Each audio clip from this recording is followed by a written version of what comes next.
Jesus, Gavin, stop crying. It's been 5 days. I know he's not going to get impeached. But you're not going to get deported. If worse comes down to worse, we'll find a hooker to marry you. Ass.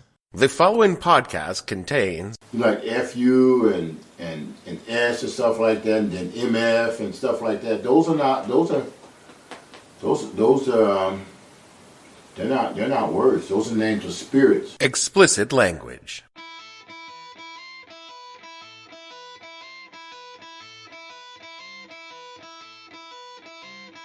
Hello and welcome to the podcast that asks a simple question.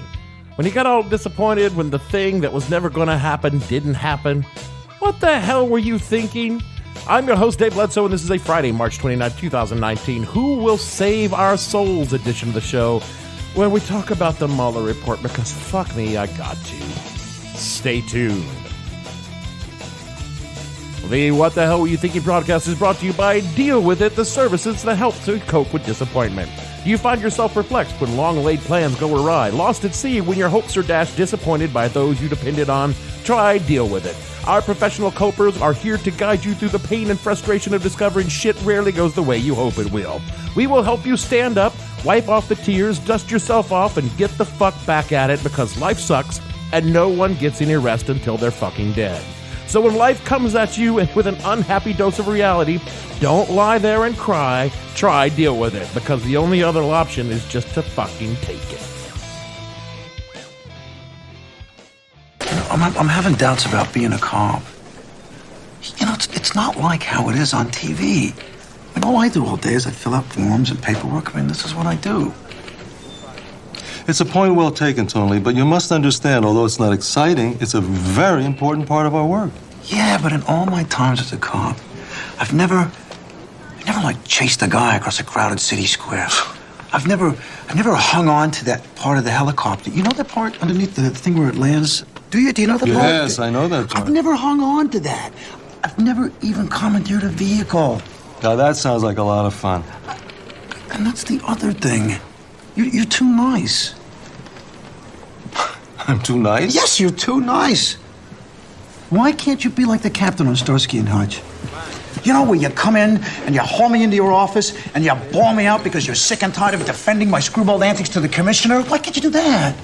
Well, the truth of the matter is I don't report to a commissioner. I report to a committee, some of whom are appointed, some elected, and the rest co-opted on a biannual basis. It's a quorum, so to speak. A quorum? Yeah. Captain, when I joined the police force, I thought that I was going to be Serpico, but instead I'm like Fish from Barr Memo. I loved detective shows growing up, long before the modern true crime boom.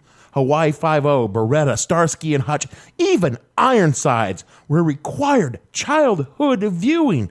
And detective shows taught me the important truth that even the most brutal and horrific crime could be solved in 47 minutes without commercials, if you have the right team of wisecracking, hard-bitten cops. I got news for you, Cosette. There's no such thing as hooker-client confidentiality. Maybe there would be a two-parter if Columbo had a particularly difficult case, but the guys were always caught, sent to trial, and then sent up the river. When I became a cop, I more or less thought that that's how investigations work. You check out the crime scene, pick up some shell casings on a pencil, then spend the second act interviewing witnesses until some suspect slipped up, and you nailed him during the interrogation with the evidence. Confess! Liar! Confess! Turns out, investigations got really, really mad when a street cop dicked around in their investigations, which was just like on TV. And real investigators are also profoundly fucking boring, unlike on TV. Now, admittedly, Air Force cops didn't investigate murders or anything like that, so most of the time they're looking into the theft of, 300 pair of jump boots from a supply warehouse. Put it in the major crimes pile. What? But somehow, the actual process is even more boring than that. You spend most of the time just reading paperwork and checking inventories. Once you do solve the crime, the interrogation goes something like, you have the right to remain silent, you can have a lawyer if you want one, and the guy goes, yep, you know what, I'm going to take a lawyer. And then it's done. The interrogation's over. I didn't even get to slam a phone book on the table or anything. And after seeing how the sausage is made, I could never quite enjoy my detective shows in the same way because I knew that a good 40 to 60% of the time after checking out every lead, interviewing tons of witnesses, and examining all the evidence, you're forced to report, We ain't found shit. or even if you did find someone, you didn't find enough shit to prove the person you know did the thing in court.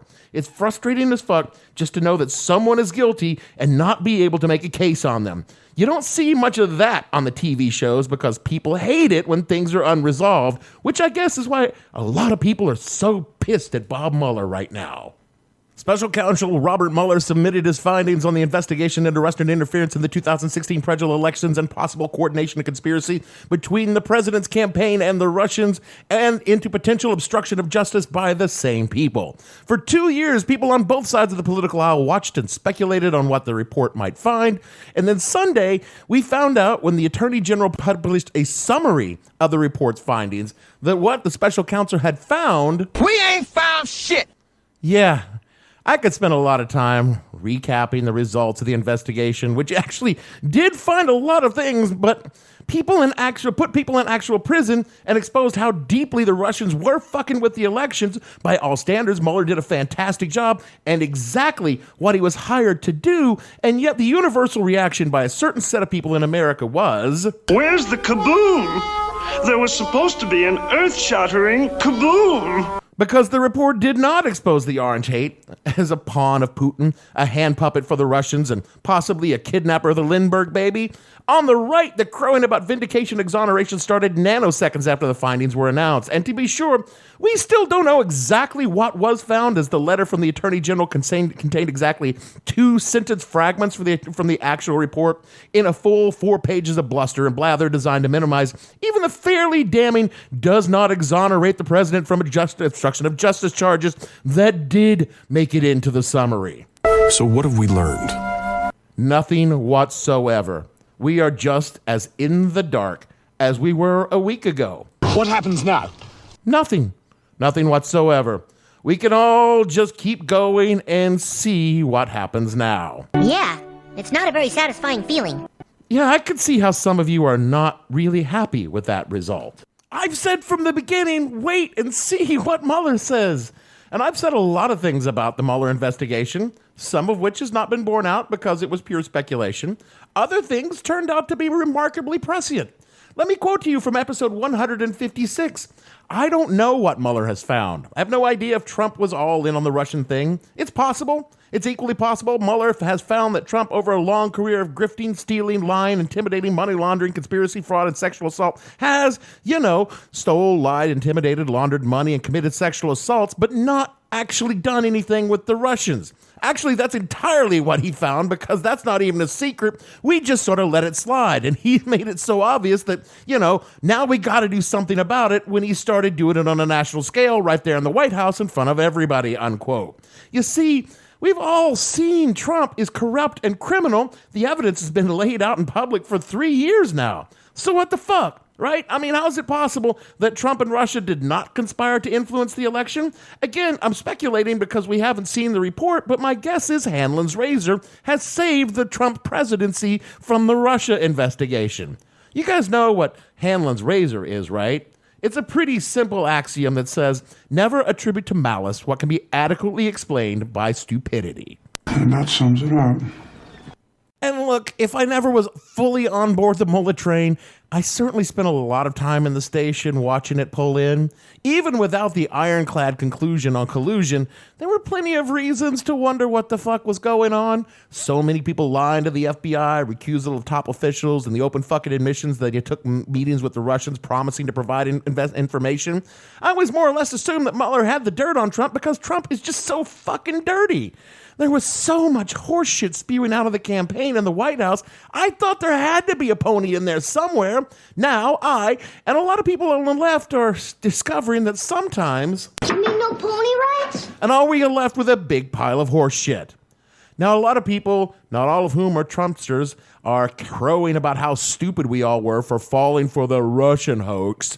Their logic is that Democrats and the media became so obsessed by Russia that we focused on it to the exclusion of everything else because we couldn't see the forest for the vast vast swaths of clear-cut obstruction and Putin humping, we effectively guaranteed Trump a second term in the White House.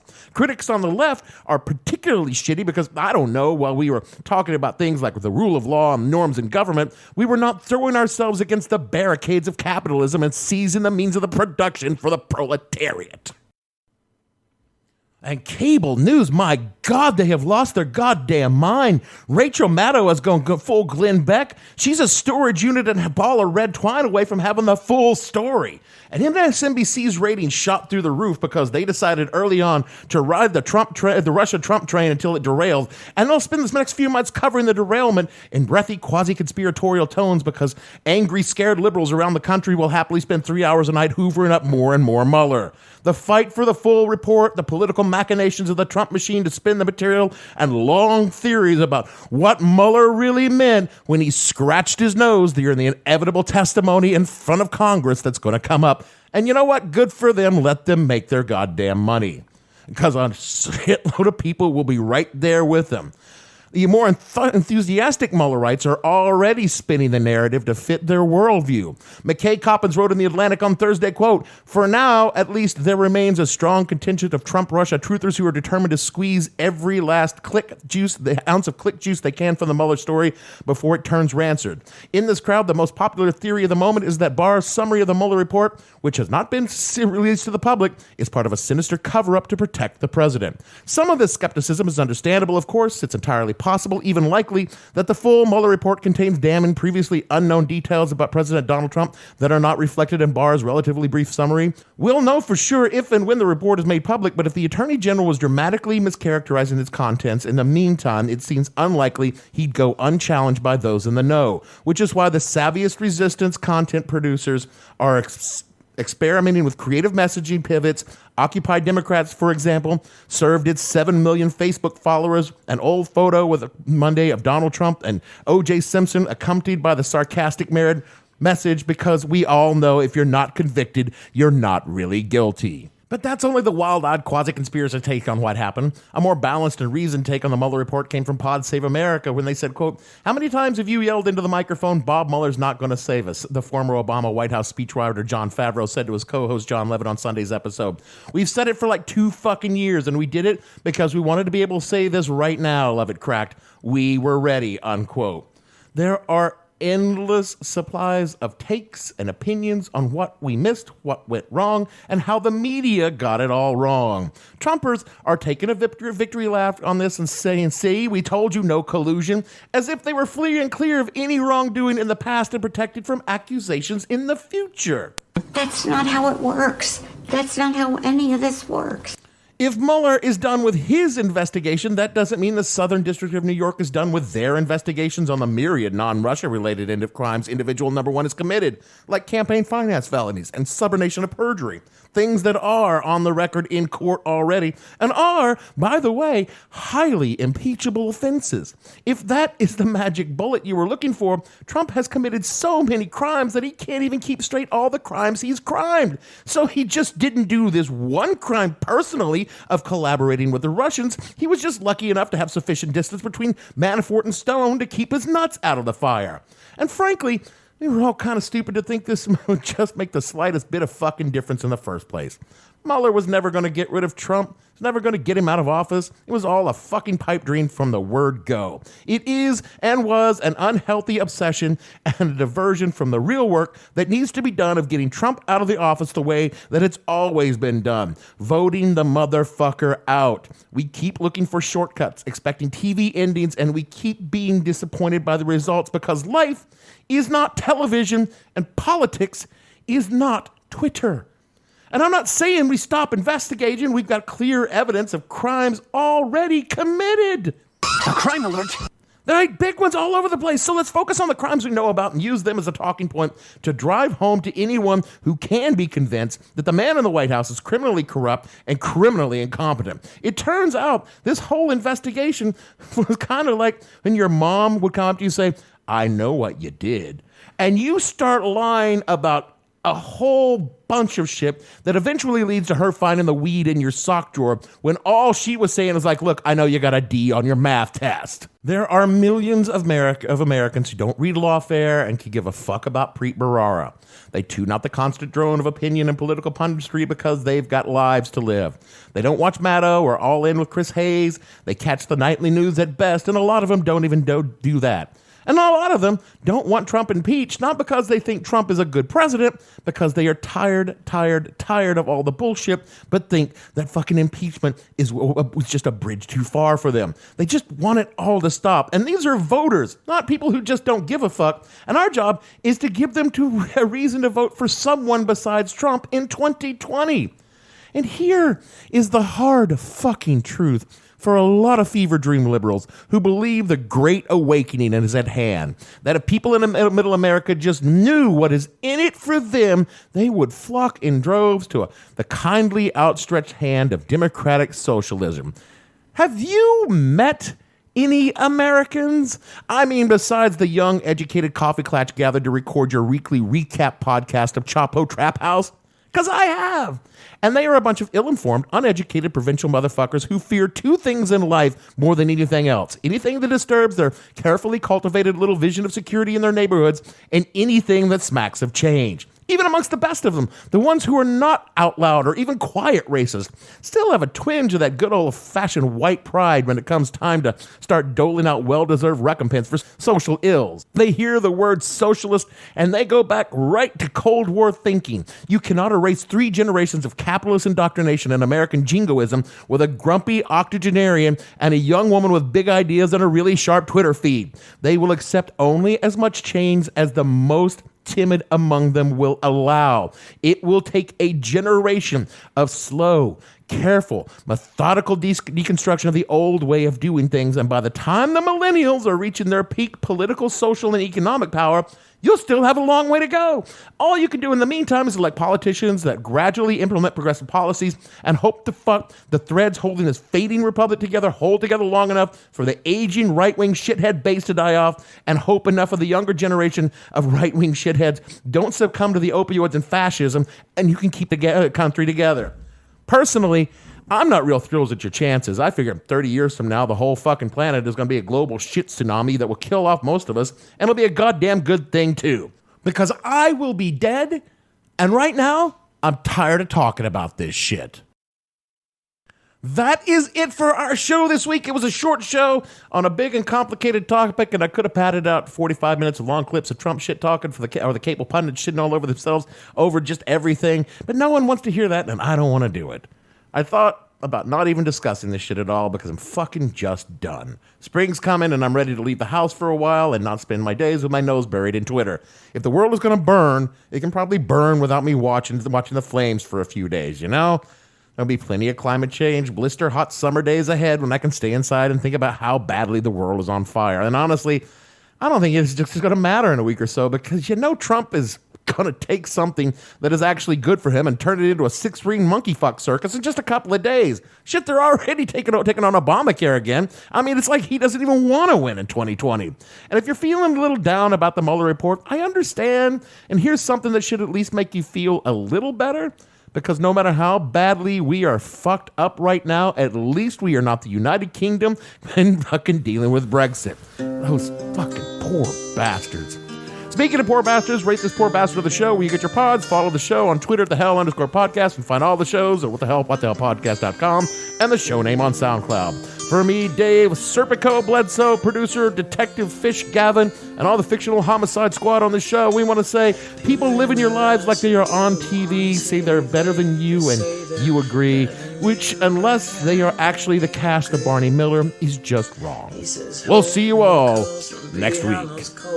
Wall says, come here, boy, there ain't nothing for free. And now the doctor's bill, a lawyer's bill, another cute, cheap thrill, you know you love him. If you put him in your will pie, who will say